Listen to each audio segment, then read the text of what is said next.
জয়পুরহাট জেলার বুক চিরে বয়ে চলা তুলসী গঙ্গা নদী যেন এক শান্ত, নির্ভার, গ্রামীণ জীবনধারার প্রতীক। শহরের কোলাহল থেকে দূরে সবুজ ফসলের মাঠ ঘেরা এই নদী এলাকাটিকে দিয়েছে এক অনন্য প্রাকৃতিক সৌন্দর্য। নদীর দুই পার জুড়ে চোখে পড়ে বিস্তীর্ণ ধানক্ষেত, আলু, সরিষা ও নানা মৌসুমি ফসলের চাষ। ভোরের কুয়াশা ভেদ করে যখন সূর্যের আলো নদীর জলে পড়ে, তখন সেই দৃশ্য সত্যিই মন ছুঁয়ে যায়।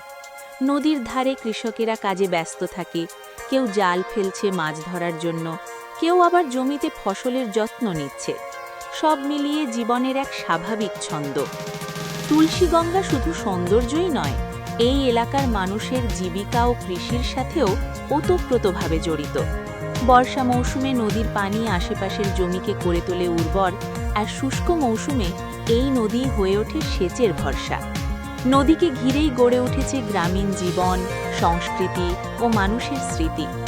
বিকেলের দিকে নদীর পাড়ে বসে গ্রামের শিশুদের খেলাধুলা, গৃহস্থদের হাঁটা চলা আর নৌকার ধীর গতি সবকিছু মিলিয়ে এক অপার প্রশান্তি অনুভূত হয়।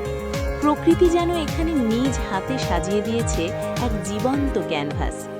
তুলসীগঙ্গা নদী জয়পুরহাট জেলার শুধু একটি নদী নয়, এটি গ্রামীণ বাংলাদেশের সৌন্দর্য, জীবন ও ভালোবাসার এক নিঃশব্দ সাক্ষী।